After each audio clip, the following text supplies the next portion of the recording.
the highest income bracket le- leaned Harris, and the lowest income bracket leaned Harris, and the middle three income brackets leaned Trump. What does this data right here imply for the future of both political parties?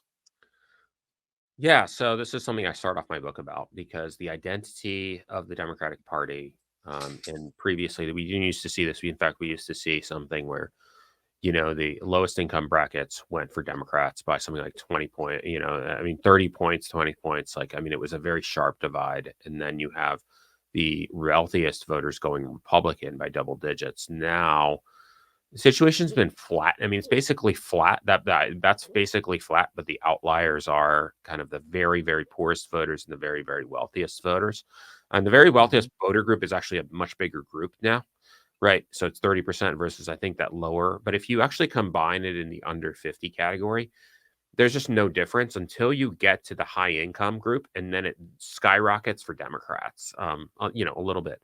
There's a lot of racial dynamics here. So if you just broke it out, if you broke this out by race, you would see a reverse income gap where the lowest income voters are voting Republican, the highest income voters are voting Democratic. So why do you think did your research into this question reveal anything about why, for instance, high income voters are shifting towards Democrats? Because the traditional story that we've been told in the past is that the Republicans are the party of the rich. This is the kind of what's the matter with Kansas argument. Like all these working class people are voting against their self interest because Republicans give tax breaks to the rich, but the rich people are voting for Democrats. What's going on here? A lot of it has to do with culture. A lot of it is an education divide. So when you actually look at it and break down the voters by income, if you broke voters down in different groups by income, you actually see like income makes no difference really, but it's just that you have white non-college voters, or you have non-college voters, educated voters in general, tend to be voting more on the right, and they have more traditional conservative cultural values typically. There may be more to the left on economics, but economic issues is not really what they're voting on, or economic, let's say, policy positions. They are voting on the economy, but they're voting on, how much am I paying at the grocery store? They're voting on just sort of their everyday lived experience and the things they're facing, and it's sort of the underlying condition of the economy. They don't care particularly what politicians are proposing because they don't think politicians can deliver on their promises, particularly when it comes to the economy. I think culture is different because it's not about politicians delivering something, but it's a statement of what your values are, right? So people are really gravitating. I think their politics is really gravitating more around those cultural issues, and that's been more and more true. Trump has made this explicit. Made this explicit appeal. And when he first started to do it, it was directed at these white working class voters in the Midwest, playing to both. Obviously, the economic conditions for them were poor, right? Economic positions, deindustrialization, free trade, all of those things. Like he created that narrative, right? That was extremely effective in those upper Midwest Rust Belt states.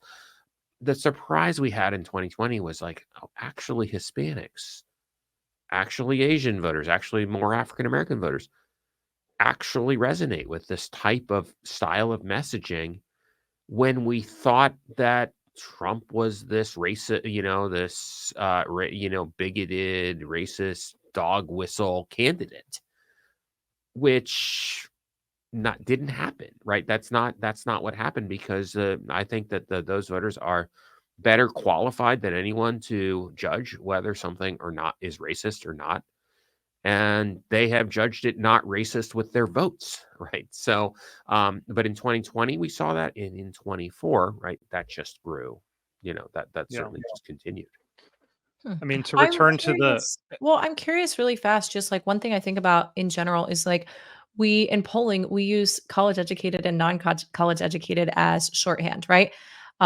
Or college degree, no college degree. And one thing that I'm curious about, and this is like a very like dorky thing to spend a lot of time thinking about, but I do nonetheless, is like there are so many high IQ, high earning, high performing college dropouts out there. There are so many people who see the value of a college degree as, increasingly worthless, and are shifting toward apprenticeships or Sure. trade schools or just alternative means of getting their footing in the workforce. And so one thing I'm curious about is, like, obviously polling doesn't reflect that, and I'm sure that's still a pretty marginal group of people overall. But it's kind of funny, like, I wonder at what point in the future the college bubble will have burst to Mhm. such a degree that we will have to adopt different shorthand in polling, because what we're really trying to do is figure out, this more educated, learned, like, book, like reading the classics type milieu, like, where are their heads at? And sometimes college degree is the appropriate way to refer to that, but like other times it's not, right? And increasingly, I'm curious about what that will look like, when my kids are adults, right? Or when Zach's kids are adults, right? Do you have any, Patrick? Imagine you're sort of like somewhat plugged into this sort of like conservative, like maybe the college bubble will burst at some point thing. Right. Do you think about, like, is there a new label that you're like, 30 years from now, here's how we should refer to this group of people? Well, if I'm around 30 years from now, right? The challenge with this type of what you're saying is a trend right now, which I absolutely agree is a trend, and I write about on the basis of the fact that, like, we've seen declining college enrollment since the pandemic. The fact that you're actually starting to see declining tuition means that they have a demand problem, like a Mm, huge demand problem. And you also have college, certainly college grad, like you just have the population of people who's demographically eligible to go is also declining.